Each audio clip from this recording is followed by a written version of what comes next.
Welcome to the Empowered Living Zone, where you can create the life you crave. With me, Dr. A, as a psychologist for over 30 years, a transformational life coach, and an expert in self-empowerment, my life's work has been inspired by the beautifully powerful resilience of the human spirit.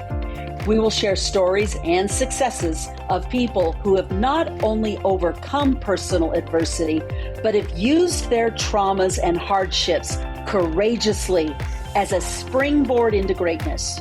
Create positive transformational shifts on your way to achieving phenomenal success. Get ready to level up as you move beyond the challenging terrain of your life's journey into the empowered living zone. Ignited by spirit, fueled by purpose, and guided by vision, the Empowered Living Zone show starts now. Welcome to the Empowered Living Zone, where we explore self-empowerment, personal growth, and the journey to becoming our best selves. I'm your host, Dr. A, and in today's episode, we are diving into a powerful story of resilience, transformation, and leadership with a woman who embodies the spirit of empowerment in every sense. Today, we have Major Lorrena Black with us to share her incredible story. She is a biracial retired U.S. Army veteran and the founder of She Served LLC. Drawing upon her extensive military experience, she excels as a speaker, facilitator, and coach, inspiring others to find their purpose and unlock their fullest potential. Lorena's journey from early childhood trauma to a major turning point when she joined the military to civilian life after 25 years of serving is nothing short of extraordinary. It has led her to her mission to empower others. Welcome, Lorena. As one of my favorite people in the world, I'm excited that you're joining me today. So, hello. Hi. Hi. Thank you for letting me be a guest. Oh, thank you. Well, Lorena, I always like to start these. One of my big things, and I keep saying this, is that I am very much inspired by people's stories, just their resilience and just the power and the strength of human spirit. And I know that you have a story, and I would love for you to share with the listeners. This is where I'd like to start, is tell us a little bit about your story, your journey, and how you've ended to where you are today. Yeah. Well, to start the story, I think I need to go back to the early years. I find when I tell my story, I oftentimes start at, oh, I met my recruiter and then I joined the military. But lately I've been wanting to back it up, further than that, because that's a huge part of what shapes me today. And I'm realizing that more and more. So early formative years, I was raised by my mother. Most of the time she was a single mom. There was a time in our lives where my mom did get remarried, and unfortunately, she married, well, I shouldn't say remarried, but unfortunately, she married the wrong type of person. And so those early years were filled with a lot of physical abuse from a stepfather, which resulted in time, I guess, to say, the sexual assault of my older sister while me and my younger sister and brother were in the home, essentially witnessing it happening. And I always think about that time in my life. And I've recently come to the realization, when I think about my people pleaser or these tendencies I have in adulthood, and I realize that I can trace it back to those early moments. I remember being a really young person and never wanting to tell my mom about the abuse that was happening because I didn't want her to be unhappy. I remember the day of my sister's assault, and she said to me, I was 9 years old at the time, to back it up a little bit, and she said to me, go call grandma or go call somebody. And he said to me, don't touch that phone. And so that is the earliest memory I have where I was fully putting myself first and thinking of myself. And I haven't realized until recently how much that affects me today.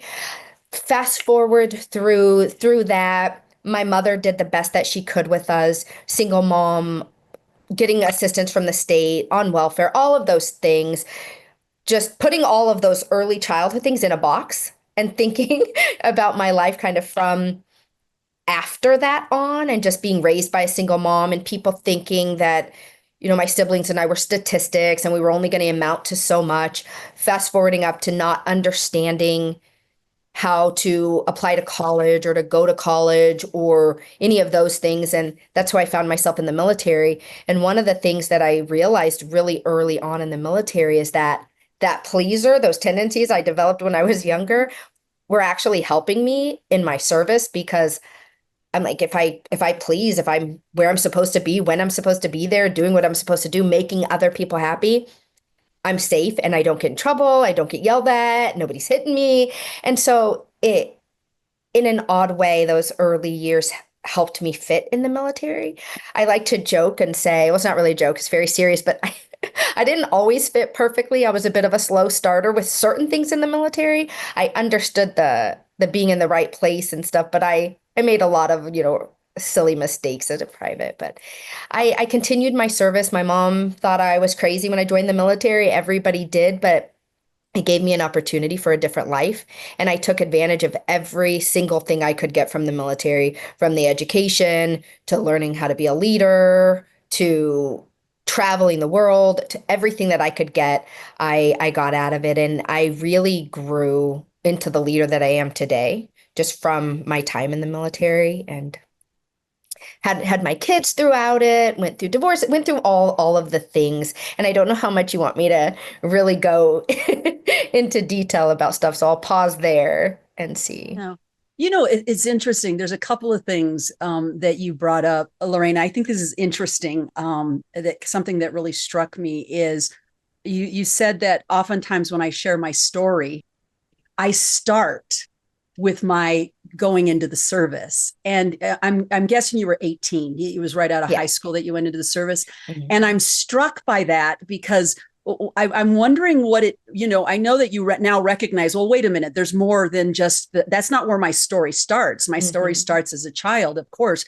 I'm struck by that. Like, what do you like, I know you've told your story, and what do you think that means, that there's almost like did you put your childhood in a box and just keep going on? Oh, yes. I really did. And I haven't realized until just recently working, getting trained as a coach, working with coaches, where I've started to unpack stuff. I had it in a box. But another thing that I realized more recently when I spent some time with my sister this summer is that I was marking that childhood trauma as her trauma. And I wasn't giving myself permission to accept that was also mine, and that it was okay for me to talk about that, and for it to really recognize how much it has impacted me. Even with the physical abuse piece that me and my other sister went through, we would laugh. Like, we sit and laugh about different stories of things that happen. And then now we laugh realizing that that's how we were processing our trauma. But I've always had it. I used to look at other people and be like, man, wow, they had a really rough childhood. I'm really glad that, my only thing was my single mom. And then I started unpacking. It's like, oh, good. Wow. You have that really tucked away. I even realized after, again, talking with my older sister, that I have at least a full year after her assault, I have no memory of, remember, sadly, after she was assaulted, I was also molested by the old man across the street. I remember that, and that is it for a full year. So the brain is such an interesting thing in the way that it protects us. But yeah, that is my childhood was, at least that part of it had been in a box for a very long time. Right. It's interesting, Lorena, I had the exact same experience. Like, I have a pretty significant childhood trauma history as well. And I did not realize that I had trauma until I was probably in my late 30s, maybe early 40s. And it never occurred to me. For me, what it was, I think it was a couple of things. One is that was normal. So I thought this was normal. This is how everybody lives, right? And it wasn't until I was 15 and I met my best friend in high school and I saw her family life and I was like, whoa, wait a minute. She's not experiencing the same things that I'm experiencing. And so that was my first kind of tip off to it. I think the other thing for me is it's interesting how just intuitively I was protecting myself maybe from shame. Like I didn't want anybody to know. It's like I wanted to present myself as normal, like everybody else. And so these were things that I didn't talk about. And, and to give context, and I'm wondering if you've had, I mean, I know I'm a little bit older than you are, but I wonder if you had a similar experience in terms of context. You didn't talk about what was going on at home. You just didn't. No, and it's funny you say that. I remember one of my memories I have from when before before the assault of my sister, where I was trying to tell one of the my stepdad's family members, like she was a younger cousin but older than me, and I think I tried to tell her about the hitting, and she said, "We don't talk about family business." Like I remember her shutting me down right then, and it was like the only time I remember ever wanting to tell somebody about the way that he was hitting me and my sister, and she shut me down. And I didn't even think about that until you just this moment when you said that, how much that also might have had played a role in me never wanting to tell my mom or anybody else for that matter, because the one time I did try to reach out to somebody, I was said, nope, you Yeah, don't you were talk about shot down. it. Yeah, and Yeah. that message, it sounds like it was pretty powerful. It was like it stopped you in your tracks, and I was like, oh, I don't do that. Yeah. Wow. Okay. There's also something else that you said that I want to follow up on, that really struck me, and I'd like to talk more about it. And you didn't say these words. I'm kind of reading between the lines, and I want to ask you about this, Lorena. Is first of all, just I want to back up a second because I know, I mean, you're talking about these things, as if they are almost neutral events. And I understand that you've had a lot of time to process and probably a lot of time to heal. And I want to take a step back and just acknowledge what a trauma this is. Like, I mean, I really want to acknowledge for the listeners that you were 9 years old. Okay, so you're a kid, you're a child. And in an ideal world, the adults in your life are supposed to take care of you. They're supposed to protect you. And yet in that situation, not only was this stepfather figure not protecting you, but he was the perpetrator. He was the perpetrator. He was the perpetrator of abuse on you and the perpetrator of abuse on your sister in particular. And how, I mean, I don't think there are even words to really like even describe the tremendous impact that this event had to have on you. So there's that part of it. I think also what I'm struck by, and I know you and I've had other conversations about this, is that you had a lot of personal judgment about that decision you made in that moment. The decision to I'm saving my own skin. And that's human nature. Human nature is Yeah. self-preservation, right? Yet it was such a impactful point in your life that it actually became a theme for you. Like it became a thread in your life where you judged yourself.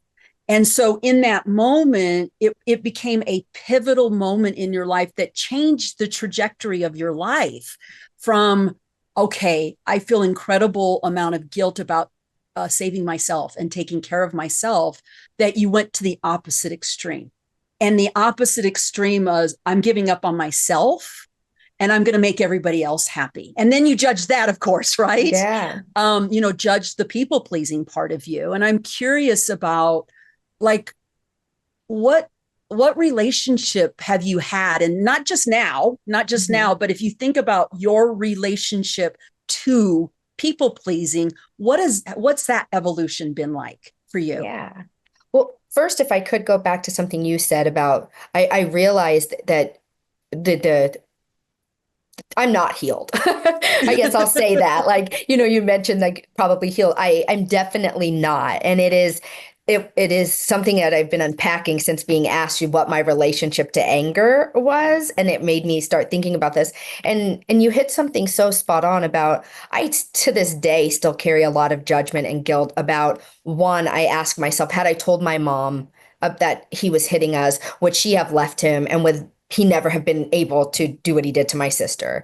I tell myself, when she told me to pick up that phone, had I called right then, would that have stopped the events from happening. Because when I did get the courage to pick up the phone later, old, think early 80s, phones off the hook in one room, all you can hear on the other side of the line is, I could just hear my sister screaming.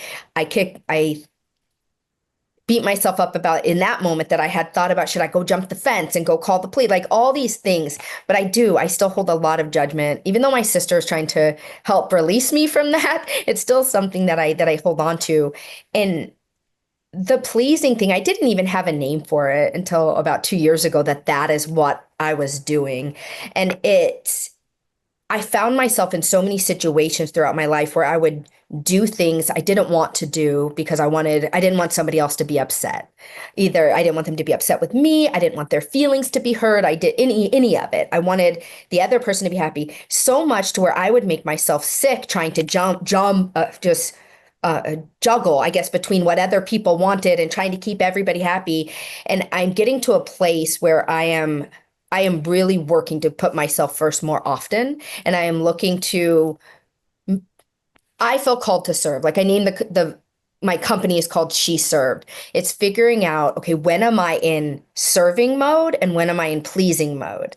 And getting really clear on that so I can start to get away from trying to make other people happy at my own detriment, because that doesn't serve me. It may seem like it serves them in the moment, but typically it doesn't either. So it's just really, it's like a retraining.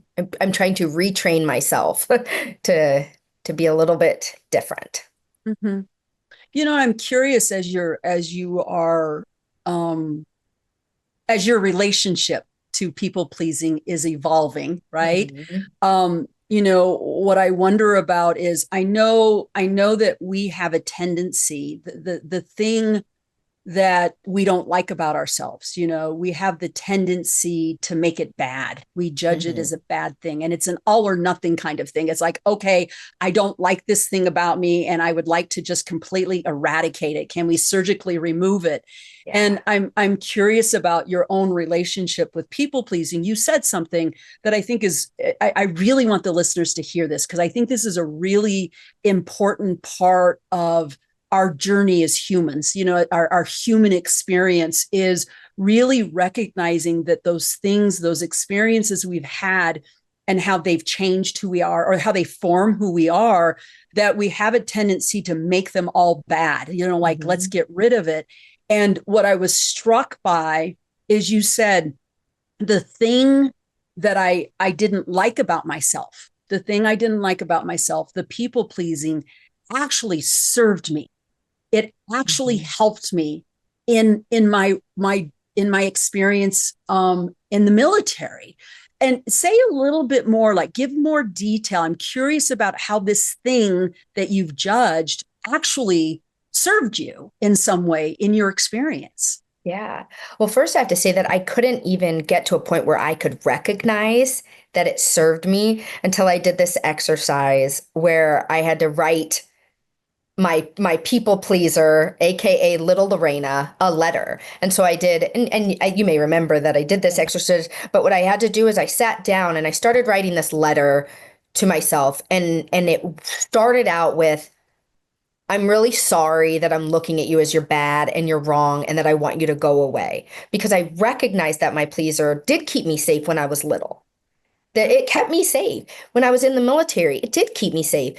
Because again, it goes back to that making people happy, pleasing my drill sergeants stopped me from getting yelled at. It helped me meet the standards I needed to meet. It helped me throughout all of my career, just staying in line and doing the right thing, being in the right place, right time, right uniform. It wasn't always pleasant, but it served me. And it's recognizing that, like you're right, that my pleaser is not bad. It's just a version of me that was created, again, to keep me safe. But it's now what I said in my letter. And what was interesting as I was writing this letter, it started out as a you. You did this for me. You did this for me. You. And then midway through, without even realizing it, I started changing the language. And I was like, we to get, and it became us. And it became not this outside part of me that was just, this thing I hate. It was just a part of who I am and who I was. And as I'm writing it, it was just saying, now let's focus on keeping us safe, by putting us first instead of focusing so much on other people. So it was it was a fabulous exercise because it was really eye-opening, but also to go back and read it out loud and see that transition from the you to we to us. And just it's owning that it is a part of me. And you're right, it's not bad. It's just sometimes she needs to be put in check. So Right. It's a matter of balance. balance. What a powerful experience and the awareness of, oh, isn't this interesting that I started out with you and Hmm. ended with we and us. And when you were saying that, what came up for me is it's almost like a level of self-acceptance. Because you, I mean, when we think about it, when we say you, it puts something out there. It's like us against them, right? You against me. And so in some ways, by saying you, there's an air of blaming Yeah. or vilifying that part of us. And I'm struck by the process for you that literally in the writing of the letter, it wasn't even after months later or weeks later, but in the actual process of writing this letter, you noticed this shift. And I'm curious about this. Did you notice a shift in you? Like, did you feel like you were softening? Did you feel like there was more acceptance? Did you feel like, oh, I actually do feel grateful? I really do. I'm not making myself feel grateful. I actually feel it. Yes, because when I started writing the letter, it was almost like I was being encouraged to forgive this pleaser, but I was doing it kind of as a, okay, I need to do this because I know it's helpful. But as I was doing it, it's exactly what you said. Like it became real for me. And it was almost like this weight felt lifted as I just had this understanding of no, she's not the villain, she's not the enemy, it's not this part of me I need to hate. It's a part of who I am. But I need that reminder because even as we started talking today, it's almost as if I forgot that. And talking about the letter and talking about the way that I processed it in that moment is such a good reminder because I need to keep telling myself that as I start to go back into, I want to default into being like, you people pleaser. Like, but it's not. It's just it's a part of who I am. Oh, and I know that some of these layers of healing, I think we're always healing, by the way, Lorena, when you said, oh, I haven't healed completely. I think that's just part of being a human. It's just, Hmm. it never ends. There's always some layer to be healed. And I'm curious today, the version of who you are today with this work and this healing that you've done around the people pleasing part of you. how is it how has it transformed you? Like, who are you today, and what do you feel good about who you are today as a result of recognizing this aspect of you? I think it makes me, I've always felt that integrity is a value of mine. I have faltered here throughout life, made bad decisions and everything. But there have been times where I haven't been as honest with people about what I was actually feeling, maybe because I didn't want to hurt their feelings or I didn't want them to be upset. And I think as I'm growing in this, I'm able to have more honest conversations. I'm able to be more transparent about who I am and what I'm thinking and feeling. I'm able to, and not perfectly and not all the time, it is a journey that I'm on, but I'm starting to notice as I set down the pleasing and pick up more of the serving. Sometimes when you're serving other people, you have to say hard things, you have to say uncomfortable things, you have to say things that are not going to make that person happy in the moment. And I'm getting a little better about doing that in personal relationships, in relationships with my kids, in relationships with friends, other family. Again, not perfect. It's ongoing, but I am seeing progress in that area. Hmm. Okay. Okay. It sounds like, I mean, it's interesting as you've faced it, like you faced this part of you that you didn't like, and there's some level of self acceptance. It's almost like you got a gift that you didn't expect, and the gift was, okay, there's some level with the healing, and there's a level of self acceptance, and with a level of self acceptance, what comes with that is the courage to Mm. really be who you are, right? That authenticity and being honest. And then you take that another step further. And that is, you know, this idea of integrity and being honest. And if I'm going to be honest, sometimes I have to say hard things. And that is so different than being a people pleaser, right? That is on the other end of that continuum where, you know, usually with people pleasing, we're going to do whatever the person wants us, or we're going to say what we think that person wants. And so what's really kind of cool about this is your own healing around this. And again, I understand that it's ongoing, that your own level of self-acceptance, that you got something out of it that maybe you didn't even know you were going to get out of it. And that is, it opened up the door to other things that are important to you. And that is integrity and actually being more aligned with that integrity. Yeah. I've realized in the last year or so how much I value transparency and authenticity. And I value it in others. I need to also value it in myself. And it is, I don't know if that makes sense the way I said that, but it is something that is so, anytime I've tried to be something that I'm not, it never goes well. It never does. So the more I can truly just be who I am and get out of my head what I think the other person might be wanting, hoping, thinking, are they disappointed? Are they, I'm the further away from that, I think the more just truly authentic I can be. And that's a goal of mine. Right. You know, let me see if I can put words to this, Lorena. Something just kind of hit me in this moment as we're talking about this. You know, I think about, I mean, and I know you'll get this when I say this as a coach. You know, when you've worked with people, and I've worked with people for over 30 years. You will see really common struggles that people have, and one of the things that I see often, and I'm guessing that you've had this experience as well. I'm going to actually, I'll full transparency here. I'm going to put myself in this box as well, because I know that this has been a challenge for me, is that we're very, very quick to judge our experience. We're very quick to make what we experience, our challenges, our struggles, we make them wrong. And when we judge them, we have shame around them. And it's like it's like we put them in the dark, right?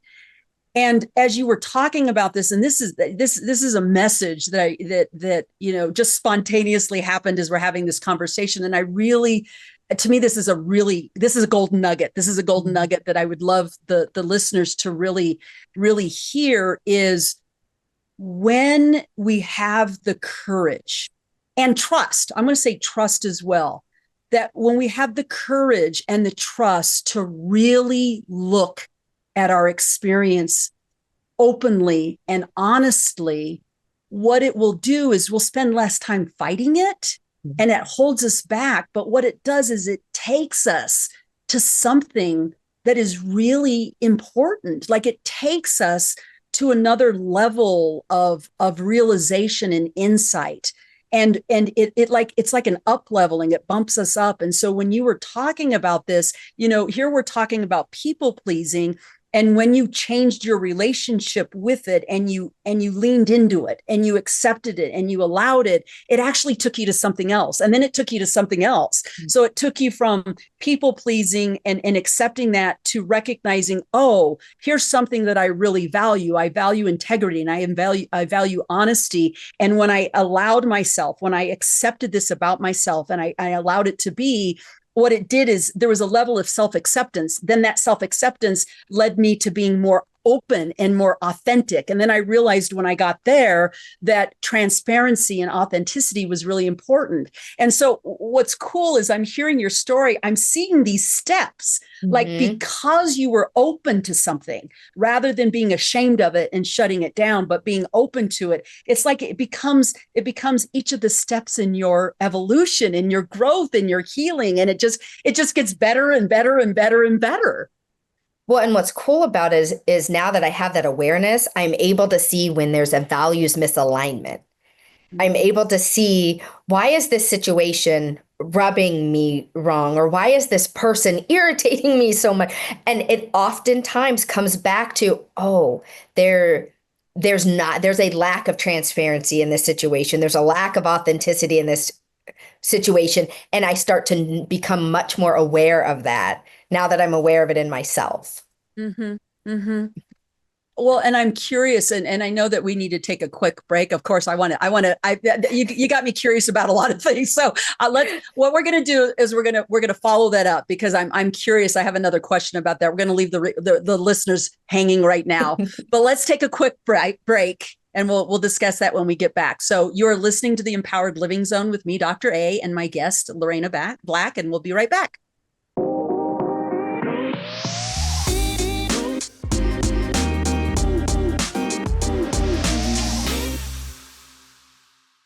We are back on the Empowered Living Zone with me, Dr. A, and my guest, Lorena Black. And we left the listeners hanging, and I'm ready to dive right into it, Lorena. You said something that really caught my attention. You said that, with this work and this healing and around the people pleasing and leading into self-acceptance and that leading into recognizing integrity, you ended with this experience that now you just have more clarity about when things feel misaligned. And what my question as we went into break was, okay, now that you know that, like you feel, that misalignment, like what's different about you today that what do you have today as a result of your experience that you might address that misalignment differently than maybe you would have done even 2 years ago?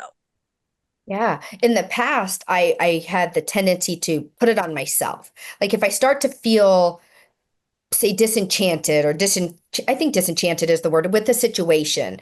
And I would then start to be like, well, okay, it's my fault, or I'm this, or I'm like owning it and judging myself for whatever I was feeling or blaming myself. Now, what I'm able to do is recognize when I start to feel that something is off, I'm actually able to slow myself down. And then that's when I realize, like, almost every time that I start feeling like that and I slow myself down enough, I'm able to see that there is a values rub. And it is normally something that I'm recognizing maybe in another person or another situation that doesn't align with those values of authenticity and transparency. And then I can make better decisions about what do I want to do in this situation? Do I want to stay here and be uncomfortable? Do I want to call it out?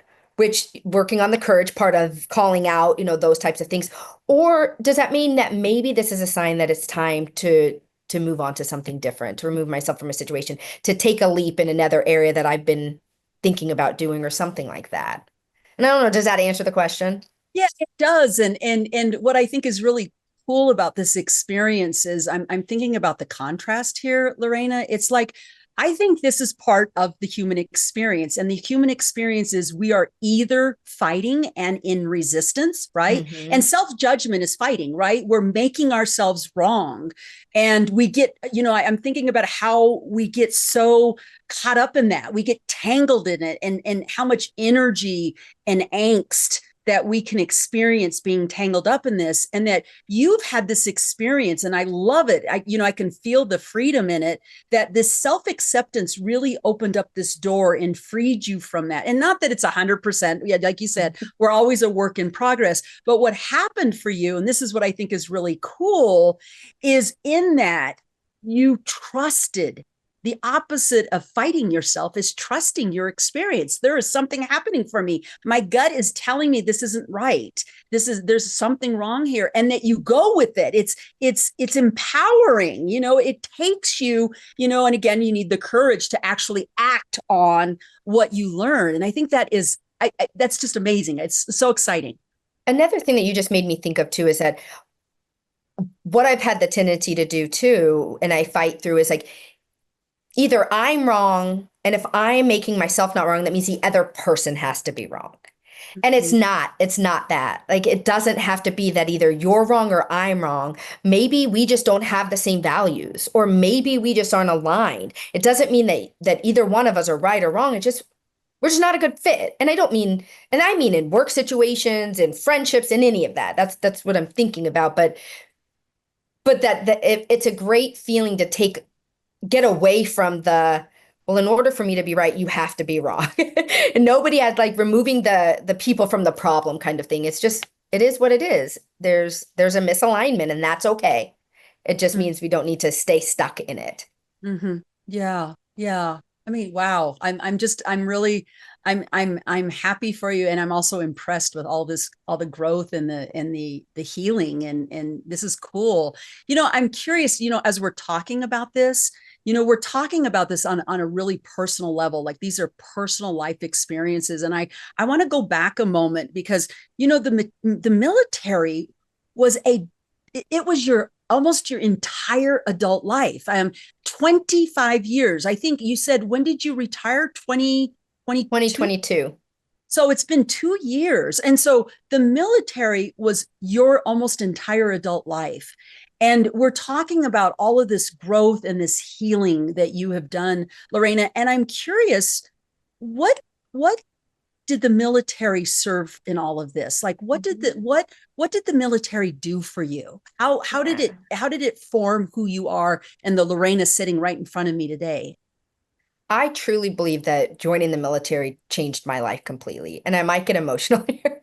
Um, when I think about 18-year-old Lorena, I was such a follower. Like that pleaser had full control of me, and I was such a follower. And again, I mentioned just making bad decisions because I didn't want to, not make somebody else unhappy or this or that. I had no vision or a path forward what my life was going to end up being. And so by joining the military, I believe that there was a leader in me all along, but the military pulled that out.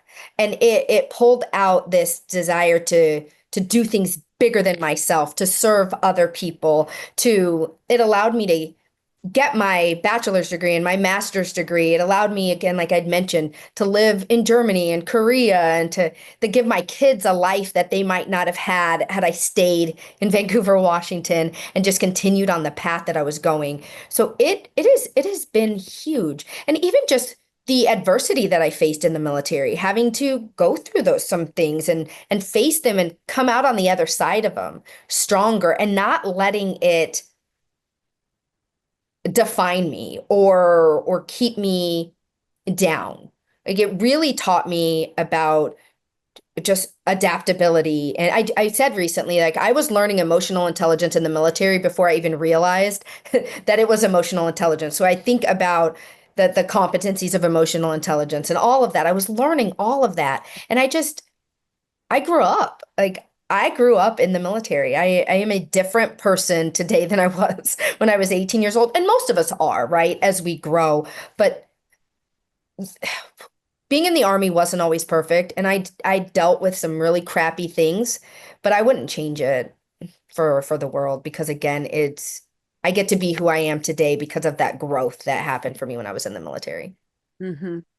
You talked about like in childhood, like you think about the theme of childhood, the thing that really was the big thing that stood out was the people pleasing, right? When you think about and I know that we can't diminish any of our life experiences to one Mhm. thing, right? It's more complex than that. Yet we have these things that are like, what's the word am I looking for? They're the thing that just changes everything. Mhm. It becomes such an important part of our fabric of who we are. And so when you think about everything that you experienced in the military and you're walking out that experience and you say to me, these are the two things or the three things that the military changed in me or formed in me, or this is who Mhm. I am because of it. What would you say those are? Ah, this is a hard one because you're right. There's so many different things. The first one is kind of may seem a little surface level, but even just the ability to have a conversation with you right now. I was a pretty shy person. It was weird. I had this weird, like I was shy, but I wanted to be an actress, but when I joined the military, like I was very insecure of myself in the beginning, and I was very the idea of having to get up and give a briefing or speak to somebody or give training or any of those things. I remember the first time having to do that and my voice trembled, like literally trembled. And I was like, please don't ever make me do that again. But I had leaders in the military that were like, no. And they kept pushing me out there. They kept making me step out of my comfort zone. They kept putting me in front of the formation, making me stand out. And the more that I did that, today you could put me on a stage in front of 500 people and I'm going to talk and say what I have to say. And I am thankful for that. When I think about more of a adversity type of situation, is I had a time in the military where I dealt with a very toxic leader. And it was one of those things where I was getting physically ill. I was crying every day. I did not have the courage to go to this person and say, this enough is enough. And I almost 2 years went by of me just every day just dealing with this and being just miserable. And then finally I was like, I can't do this anymore. And I finally was like, I'm going to go and file a complaint. And I had a peer say to me, Lorena, did you talk to him yet? Did you address it head on yet? And I'm like, no, I don't want to. But she was right. And that I think is a huge thing for me because I had to, I say, pull up my big girl pants and I had to go into his office and I had to say, sir, your leadership style with me is not working. I feel like I can't do anything right in anything. And I just had that talk. And granted, in the moment, nothing really changed. It became a bigger thing. But that is something that was huge for me because even though I'd been a leader and I would go to bat for any of my soldiers. I would talk to anybody if I was taking care of somebody else, but never for myself. And I think that was the first time, maybe even in life, that I really was like, no, I'm going to stand up for myself and I am not going to stand for this. And even though the situation didn't get good, I was faced with another opportunity where I had to stand up even further and take it higher and really advocate for myself and put my foot down. And I did that then too. I got to the point where I was like, no, no more, enough is enough. And I walked away from that realizing that I'm not going to stay in a situation where I feel like I'm being, I don't want to use the word abused, but like that I need to, that it's okay to stand up for myself and not let people, especially in like work environments, like treat me in a way that, no, I won't do that. So I guess those were really big moments for me. And I don't know if as you're talking about this or if you've done it before, if you're making the connection, I always get into this, the universe takes care of us and, we get exactly what we need. And, I'm thinking of a couple of things is, the recruiter approaching you was the universe saving you and saying, we're taking you out of this situation and giving you something, better in your life. There's that part of it. The other thing is the connection I'm making as you're talking about this is even the language you used. You found your voice, and you talked about it being quivery at first, but you found your voice. And the second thing you said is, I learned how to stand up for myself and advocate. And I think about those because go back to little 10-year-old or 9-year-old Lorena, and it was like, oh my God, those are the things that you needed in that moment, was to have a voice and to stand up for yourself. And isn't that interesting how that is full circle? And it just occurred to me as you were sharing that connection. It's like a one-to-one connection. It's like, whoa. And so the universe takes care of us, It's amazing. What's happening? I noticed that I struck a chord. I know, sorry. No, but that's I've never thought about that. Yeah. Wow. It's so interesting for me how the more just the unpacking of things and what drawing those correlations and looking at it's almost like I've been doing this kind of like little bits out of the box and looking at it and it's in that, but it's like this, I'm getting into the place of looking at everything in its entirety, just all laid out before me. And that's huge to see that. So Yeah. It's a big perspective. Mm-hmm. I want to go and this may be this might touch your heart a little bit. I'll be curious to see where we go. I want to go full circle. And what I mean by full circle is, you started this conversation off with talking a little bit about growing up, and you talked about your mom, and your mom did the best she could. And I know that. I know that about all of our parents, is that they do the best they can with what they know and what they have. And you look at the choices your mother made, and of course now you're a mom.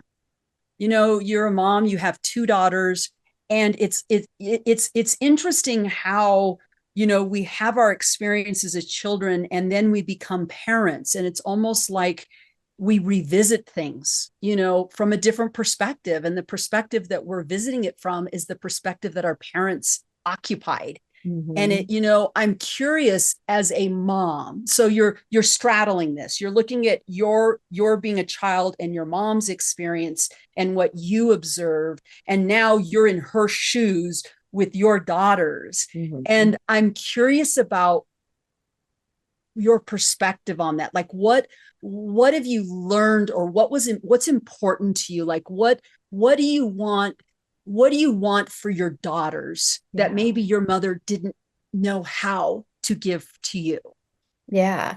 Well, first I want to say, so I have my two daughters, but I actually claim my bonus daughter and my son as mine too. That's So right. when I That's think right. about them, I think about all four of them. But I have the most impact on my two girls, of course, because I'm the main, well, I won't say it like that. So anyways, what I want my daughters to have that I feel like my mom wasn't equipped to give me. The one thing that my mom gave me that I pour onto all four of my children is love. That is my mom didn't always get things right, and she didn't always keep us safe. Not her. I don't blame her for that. But she always, I never doubted for a moment that my mother loved me. She instilled in me, she always, it was about being a mom. Like she worked her butt off to provide for her children. And so it's always been so important to me to be a good mom. The things that I try to do with my kids is I don't ever want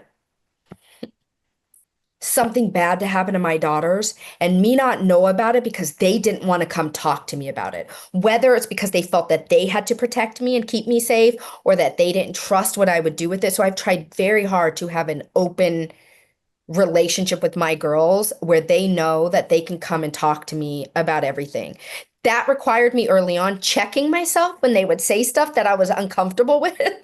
And I have to just keep those inside things that I might be thinking and feeling and just let them know that I am a safe space for them. And it's not that I didn't think my mom was safe, but I don't remember talking to my mom about big things and big thoughts. I remember feeling like she was my best friend, but I also don't remember talking to her a huge amount about thoughts and fears and things I was going through. So that's very important for me with my girls is to to be that safe space for them, but also like, to keep them safe. Like I know that there have been times throughout their lives that I've probably been overprotective in certain areas, and now that they're teenagers, I'm evolving and I'm really trying to not be so, because I know that I I'm not in control of everything and I have to let them like grow and learn and fly. But yeah, it's very important for them to know that they can talk to me about anything. Well, and I know that they're both teenagers. I think you have one. Do you have a senior? Is she a senior? I do, Okay, yes. you and I know your bonus son just graduated last year, and then your Yes. bonus daughter, is she junior? Yes, so we have the newly graduated, one senior and then the two juniors. And And the two the juniors.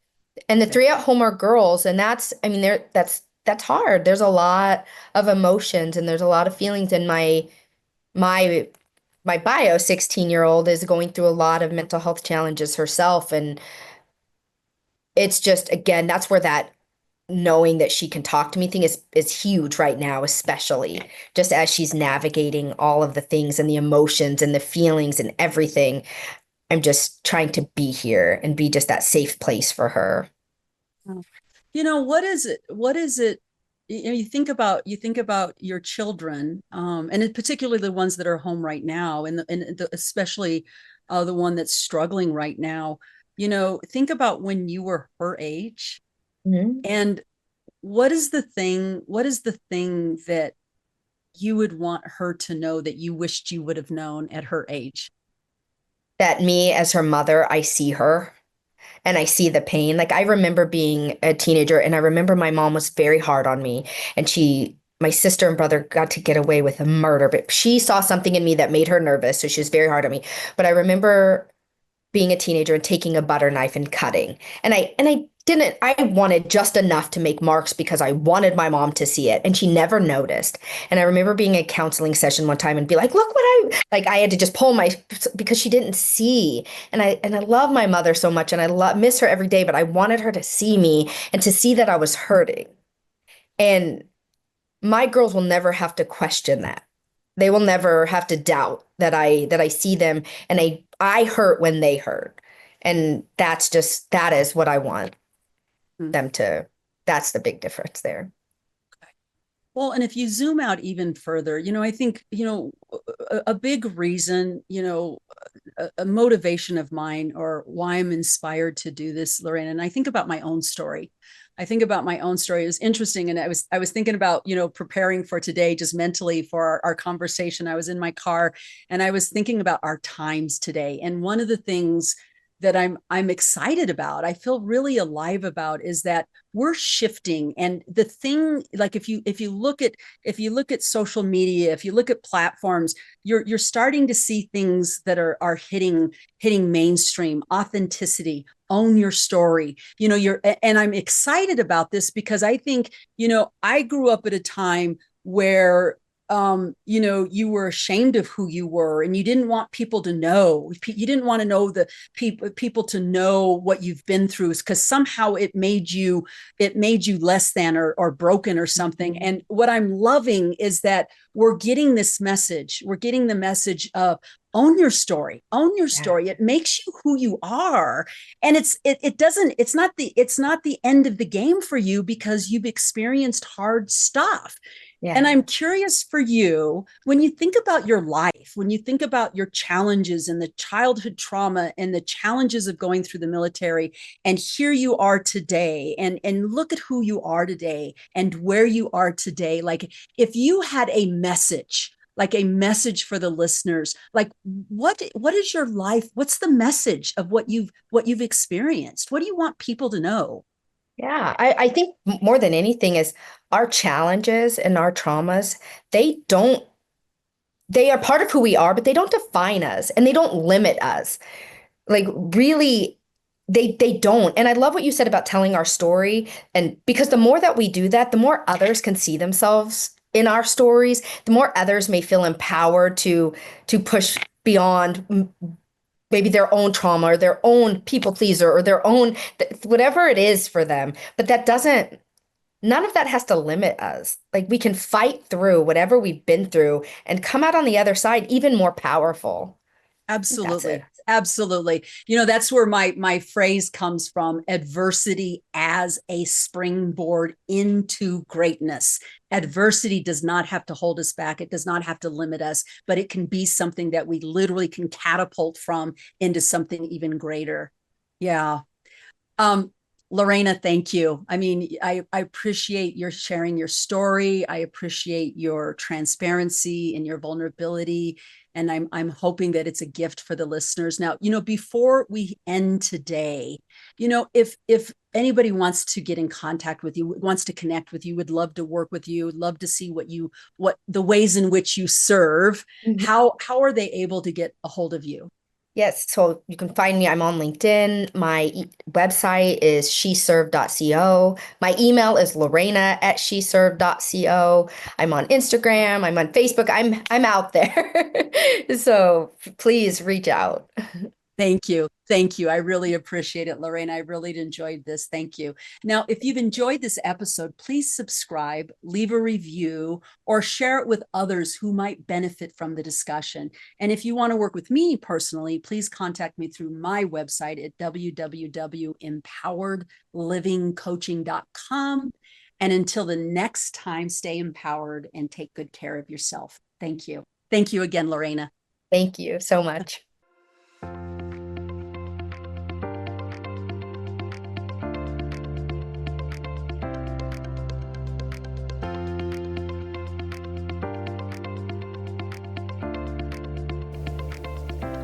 Thank you for tuning in to the Empowered Living Zone show with me, Dr. A, to create the life you crave. Tune in on the first and third Tuesdays at noon Pacific time on transformationtalkradio.com and get ready for another show. Say yes to creating positive and empowering change in your life and move beyond life's challenging terrain into the zone of success. Be ignited by spirit, fueled by purpose, and guided by vision in the empowered living zone. For more information on how to do deep transformational work with me and to create the life you crave, visit empoweredlivingcoaching.com. That's empoweredlivingcoaching.com. See you next time.